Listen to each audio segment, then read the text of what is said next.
Hello everyone, welcome back to my channel daily অ্যাডভেঞ্চারে তোমাদের সকলকে জানাই স্বাগত। আজকে আবারও একটা নতুন ব্লগ নিয়ে তোমাদের কাছে হাজির। তো একদম রেডি হয়ে পড়েছি। থাম্বনেল দেখে তো তোমরা বুঝতেই পারছো কোথায় যাচ্ছি। একদম আমরা কালিম্পং যাওয়ার জন্য পুরোপুরি রেডি। এখন আমরা যাচ্ছি জলপাইগুড়ি স্টেশনে। তো ওখান থেকে আমরা কালিম্পং যাবো। তো একদম ফুল রেডি হয়ে চলে এসেছি। আমার আউটফিটটা দেখে নাও, আমি পরেছিলাম এরকম একটা রেড টি শার্ট, সঙ্গে একটা প্যান্ট, আর বলতে পারো এরকম একটা ব্যাগ আর একটা ওয়াচ। আমার লুক কিন্তু মোটামুটি একদম সিম্পলের মধ্যে, কারণ ট্রেনে এত দূর জার্নি করব, কিছু কমফোর্টেবল ড্রেস হলে ভালো হয়। তো ওইটার জন্য আমি একদম রেডি।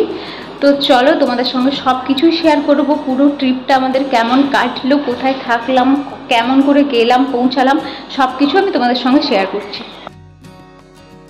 ঝটপট করে রেডি হয়ে আমি আর আমার হাজবেন্ড দুজনে চলে এসেছিলাম কিন্তু স্টেশনে। আর ওখানে এসেই এখানে টুকটাক কিছু স্ন্যাক্সের কেনাকাটা করে নিচ্ছিলাম। ট্রেনটা কিন্তু আমাদের একটুখানি লেট ছিল, তাই আমরা স্টেশনে এসে কিছুক্ষণ ওয়েট করছি। আর প্রয়োজনীয় কিছু জিনিসপত্র, খাবার দাবার, ওগুলো কিন্তু স্টেশন থেকেই নিয়ে নিচ্ছি। এখন আমরা যে স্টেশনে আছি ওটা কিন্তু হচ্ছে মেছেদা স্টেশন। আমরা চাইলে হাওড়া থেকেও ট্রেন ধরতে পারতাম, কিন্তু মেছেদাটা যেহেতু আমাদের বাড়ির কাছ থেকে সুবিধা হবে, তাই মেছেদা থেকেই ট্রেনটা ধরেছিলাম। এই যে বলতে না বলতেই আমাদের ট্রেন কিন্তু একদম এসে হাজির। আমাদের ট্রেন ছিল পাহাড়িয়া এক্সপ্রেস। পাহাড়িয়া এক্সপ্রেসে কিন্তু আমি এর আগে অনেকবারই চেপেছি। আমার হাজবেন্ড যখন মালদাতে পোস্টিং ছিল আর আমি যখন বাড়ি আসতাম বা বাড়ি থেকে ওর কাছে যেতাম, তখন কিন্তু আমি পাহাড়িয়া এক্সপ্রেস করেই মালদা যেতাম। আর বেশি কথা না বাড়িয়ে এবার কিন্তু ঝটপট করে ট্রেনে ওঠা যাক। আর দেখতে হবে আমাদের সিট নাম্বারগুলো কোথায় পড়েছে। দুজনের কিন্তু আমাদের একই বগিতে পড়লেও দুটো আলাদা আলাদা জায়গাতে সিট পড়েছিল। আমার হাজবেন্ড কিন্তু আগেই ট্রেনে উঠে সিট নাম্বারগুলো খুঁজে ব্যাগপত্রগুলো সবকিছু অ্যারেঞ্জ করে রেখে দিয়েছিল। এবার দেখা যাক আমার সিটটা কোথায় পড়েছে। আমাদের একটা সিট কিন্তু পড়েছিল সাইড লোয়ার, আর একটা কিন্তু পড়েছিল আপারে। যদিও বা আমি সাইড লোয়ারে খুব একটা কমফোর্টেবল ফিল করি না, সব থেকে আমার ভালো লাগে সাইড আপারটা, ওটাতে আমি খুব কমফোর্টেবল ফিল করি। আর মেঘনা চাইতেই জল। একজন আমাদের কাছে এসে বলেন যে আমাদের সিটটা উনি নেবেন, আর ওনার যে আপার সিটটা পড়েছে ওইটা আমাদেরকে দিতে। ব্যাস, আমি তো সোনাই সোহাগা। খুশিতে আমার মনটা একদম তখনই ভরে গেছিল। দুজনের একদম পাশাপাশি সিট, একটা আপার একটা লোয়ার, তো কোনো অসুবিধাই নেই। আমরা কিন্তু নিজেদের শান্তি মতো, নিজেদের কমফোর্টেবল মতো যেতে পারবো। এই যে একটু আগেই তোমাদেরকে বলছিলাম না, আমার বর কিন্তু ট্রেনে উঠলেই খাওয়া দাওয়া শুরু করে দেয়, তাই একটা নিয়ে নিয়েছিলাম চা, আর ব্যাগ থেকে কিছু চিপস বার করে ও কিন্তু কন্টিনিউ খাওয়া শুরু করে দিয়েছে। দেখতে না দেখতেই রাত তখন মোটামুটি প্রায় 9টা সাড়ে 9টা হয়ে গেছিল। এবার তো সবাই খেয়ে ঘুমাবে, তাই আমরাও আর দেরি করিনি, বসে পড়েছিলাম খেতে। আমি কিন্তু বাড়ি থেকেই বানিয়ে নিয়ে চলে এসেছিলাম চিকেন কষা আর পরোটা। আমার বর কিন্তু পরোটা আর চিকেন কষা খেতে খুব ভালোবাসে, তাই অত শত না ভেবে আমি ওর জন্য বানিয়ে নিয়েছিলাম, আর তাতে আমারও একটু খাওয়া হয়ে যাবে। কোথাও যখন আমরা এরকম লং জার্নি করি, আমার বর কিন্তু সব সময় চেষ্টা করে বা আমাকে বলে যে বাড়ি থেকে কিছু বানিয়ে নিয়ে ওটাই আমরা খেতে খেতে যাব। কারণ সত্যি কথা বলতে এই লং জার্নিতে ট্রেনের খাবার দাবার কিন্তু খুব একটা ভালো হয় না। আর যেহেতু ও একটু খেতে ভালোবাসে, তাই আমিও সবসময় চেষ্টা করি ওর পছন্দ মতো সবকিছু বানিয়ে দিতে। খাওয়া দাওয়া কিন্তু আমাদের একদমই শেষ, আর আমার বর কিন্তু ততক্ষণের মধ্যে আমাদের বিছানাটা রেডি করে দিচ্ছে। যেহেতু আমি আপার সিটটা নেব, তাই ও সুন্দর করে বেডশিট, বালিশ আর ব্ল্যাঙ্কেট সবকিছু ভালো করে অ্যারেঞ্জ করে রেখে দিচ্ছে। এমনিও আমার বর এইসব কাজকর্ম করতে খুব ভালোবাসে। রাত যেহেতু হয়ে গেছে, সবার কিন্তু এবার ঘুমানোর পালা, তাই হাতে গোনা কয়েকজন বাদ দিয়ে সবাই কিন্তু প্রায় ঘুমিয়েও পড়েছে। আমি কিন্তু এতটাই এক্সাইটেড যে বারবার ভাবছি কখন ঘুমাবো আর কখন যে সকালে উঠে চা বাগানের ভিউটা দেখবো। আগের বছর এরকম টাইমে কিন্তু আমরা নর্থ বেঙ্গল গেছিলাম। আবার বছর না ঘুরতে ঘুরতে পুরো 1 বছর পর কিন্তু আমরা আবারও যাচ্ছি কিন্তু সেই পাহাড়ে। তোমরা হয়তো ভাবছো যে সব সময় কেনই বা পাহাড়ে চুজ করি, কখনো তো সমুদ্র যেতে পারে। অ্যাকচুয়ালি কি বলতো, আমার বর যেহেতু পাহাড়টা খুব পছন্দ করে, তাই ওর পছন্দটাকে আমি সব সময় প্রেফার করি। এমনটা নয় যে আমার পাহাড় ভালো লাগে না, আমারও কিন্তু পাহাড় খুব ভালো লাগে, শুধু একটু ভয়ও কিন্তু লাগে।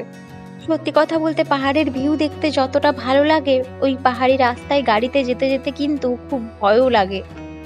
এবার কিন্তু সবকিছু রেডি করে একদম আমি শুয়ে পড়েছি। ঘুমানোর জন্য কিন্তু আমি একদম রেডি।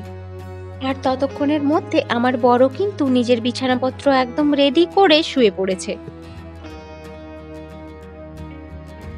সকাল সকাল ঘুম থেকে উঠে আমি কিন্তু বাইরের দৃশ্যটা উপভোগ করছি, আর আমার বর কিন্তু তখনও ওঠেনি। আমি ওকে চলে গেছিলাম নিচে নেমে ওকে ঘুম থেকে উঠাতে। যে এত ঘুম কাতুরে মানুষ আমি পৃথিবীতে দুটো দেখিনি। ওর এখনো ঘুম ভাঙেইনি। প্রায় আমরা বলতে গেলে পৌঁছাবো পৌঁছাবো করছি, তখনও ও একটু ঘুমাচ্ছে। তারপর অনেক বলে কয়ে অনেক কষ্ট করে ওকে ঘুম থেকে তুলতে পেরেছি।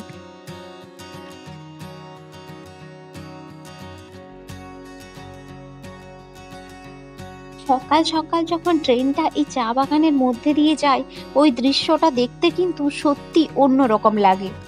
প্রকৃতির এই অপরূপ সৌন্দর্য দেখার জন্যই কিন্তু এত দূর থেকে এত জার্নি করে ছুটে আসা। সত্যি কথা বলতে ওয়েদারও কিন্তু আমাদের অনেকটা সাথ দিয়েছিল। কিছুক্ষণ আগে অবধি যেখানে ভারী বৃষ্টি হচ্ছে, আর এনজিপি ঢোকার আগে থেকে কিন্তু বৃষ্টি একদমই নেই, অথচ রোদ উঠে গেছে। হাতে এরকম এক কাপ গরম চা নিয়ে বাইরের সৌন্দর্যটা আমি কিন্তু নিজের মতো করেই উপভোগ করছি। আমি যেহেতু অনেক সকালেই উঠে পড়েছিলাম, তাই আগে থেকে ফ্রেশ হয়ে বসে পড়েছি, আর আমার বর ততক্ষণে ফ্রেশ হতে চলে গেছে। ভালো রকমই খিদে পাওয়া তখন শুরু হয়ে গেছিল, আর স্টেশন থেকে একটুখানি খাবার দাবার নিয়ে নিয়েছিলাম, সেগুলোই আমরা দুজনে মিলে টুকটুক করে খাচ্ছি। ট্রেনটা কিন্তু এতক্ষণ ভালোই স্পিডে এসছে, একটুও লেট করেনি, কিন্তু এনজিপি ঢোকার আগেই প্রায় 20 মিনিট মতো লেট করে দিল। বাগডোগরা স্টেশনে ট্রেনটা ঢুকতে না ঢুকতেই একদম স্লো হয়ে অনেকক্ষণ হোল্ড করে দিল, আর দেখছিলাম কিছু প্যাসেঞ্জার কিন্তু ওই বাগডোগরা স্টেশনেই নেমে যাচ্ছে। আমরাও ভাবছিলাম কয়েক মিনিটের জন্য যে এখানেই নেমে যাব, কিন্তু আর নামতে পারিনি, আমাদের গাড়ি যেহেতু এনজিপি স্টেশন থেকেই বুকিং ছিল। আমাদের পাশের সিটেই কিন্তু দুজন কাপল ছিল, যাদের বাড়ি কিন্তু কাঁথি। ওরাও কিন্তু মিদনাপুর থেকেই আসছিল। ওরাও দেখলাম বাগডোগরা স্টেশনেই নেমে গেল, আর আমাদেরকেও বারবার বলছিল যে বাগডোগরা স্টেশন থেকে এনজিপি যেতে কিন্তু অনেকটা সময় লেগে যাবে, যেহেতু ট্রেনটা স্লো চলবে তাই। কিন্তু আমাদের আর কি উপায়, আমাদের তো কিছু করার নেই। ড্রাইভার দাদাকে আমরা ফোন করেও দেখলাম, কিন্তু উনি বললেন যে আমাদেরকে এনজিপি স্টেশন থেকেই পিক আপ করবেন। এই যে পৌঁছে গেছি কিন্তু গল্প করতে করতে একদম নিউ জলপাইগুড়ি স্টেশনে। স্টেশনে নেমে আমরা ওভারব্রিজ দিয়ে একদম বাইরে চলে যাচ্ছি, আর ড্রাইভার দাদাকেও ফোন করে নিলাম। উনি বললেন যে একদম পার্কিংয়ে আছে। এতটাই ভিড় ছিল ট্রেনটাতে, আর সবাই দেখছি এনজিপিতেই নামছে, তো প্রচুর পরিমাণে ভিড় ছিল, যতটা কিন্তু আমরা এক্সপেকটেশন রাখিনি যে এত ভিড় হতে পারে বলে। আমরা যেহেতু পাহাড়িয়া এক্সপ্রেসে আসছি, আর পাহাড়িয়া এক্সপ্রেসটা যেহেতু দীঘা থেকে ছাড়ে, তো অনেক শিলিগুড়ির প্যাসেঞ্জারকে দেখতে পাচ্ছি ওরা কিন্তু দীঘা ঘুরতে গেছিল, বাড়ি রিটার্ন আসছে, আর আমরা কিন্তু ওখান থেকে ঘুরতে আসছি ওদের এইদিকে। এই যে গল্প করতে না করতেই আমরা কিন্তু এখন একদম স্টেশনের বাইরে চলে যাচ্ছি, আর চারদিকে বিল্ডিং কনস্ট্রাকশনের কাজ হচ্ছে, এমনিও রাস্তার কাজ হচ্ছে বলে অনেকটা দূর স্টেশন থেকে বেরিয়ে হেঁটে হেঁটে যেতে হয় গাড়ির পার্কিংগুলোতে। স্টেশন থেকে বেরিয়ে পার্কিং এরিয়া যেতে কিন্তু মোটামুটি হেঁটে 3-4 মিনিট তো লেগেই যাবে। ওই যে দূরে দেখতে পাচ্ছ একটা রেস্টুরেন্টের মতো হোর্ডিং লাগানো রয়েছে, অতটা অবধি যেতে হবে, আর ওর পাশ দিয়ে বাঁ দিকে ঢুকে গিয়ে আবার একটুখানি গেলেই এই পার্কিং এরিয়াটা পড়বে। তোমাদেরকে একবার এনজিপি স্টেশনের পুরো পার্কিং এরিয়াটা ঘুরে দেখিয়ে দিচ্ছি। এই যে এইখানটা থেকে শুরু হচ্ছে কিন্তু পার্কিং এরিয়াটা, ওই স্টেশন থেকে বেরিয়ে এলে এই দিকটাই কিন্তু ফ্রন্ট দিক। তো চারদিকে যত গাড়ি দেখতে পাচ্ছ, যত দূর চোখ যাচ্ছে পুরোটাই কিন্তু পার্কিং এরিয়া। অনেকটা বড় জায়গা নিয়ে কিন্তু এই পার্কিং এরিয়াটা বানিয়েছে, আর আমরাও ততক্ষণের মধ্যে ড্রাইভার দাদাকে ফোন করে গাড়িটা খুঁজে নিয়েছিলাম। আর এই যে এইখানে ড্রাইভার দাদা আমাদের লাগেজগুলো সুন্দর করে অ্যারেঞ্জ করে রেখে নিচ্ছে গাড়িতে। আমিও নিজের কয়েকটা ব্যাগ আমার বরকে দিয়ে দিচ্ছি গাড়ির মধ্যে রেখে দেওয়ার জন্য। এই যে এই সাদা রঙের মাঝখানের গাড়িটা দেখা যাচ্ছে, এইটাই কিন্তু ছিল আমাদের গাড়ি, মানে এই গাড়িটাই আমরা এনজিপি থেকে কালিম্পং যাওয়ার জন্য বুকিং করেছিলাম। এই দিকটাও কিন্তু পুরোটাই একদম পার্কিং এরিয়া, যত দূর চোখ যাচ্ছে ততটাই কিন্তু শুধু গাড়ি আর গাড়ি। ভিডিওটা কেমন লাগলো অবশ্যই কিন্তু আমাকে কমেন্ট করে জানিও, আর ভালো লাগলে একটা লাইক করে দিও। আর যারা আমার চ্যানেলে নতুন এরকম টাইপের ভিডিও দেখতে চাও, তারা কিন্তু আমার চ্যানেলটাকে তাড়াতাড়ি গিয়ে সাবস্ক্রাইব করে দিও। টাটা।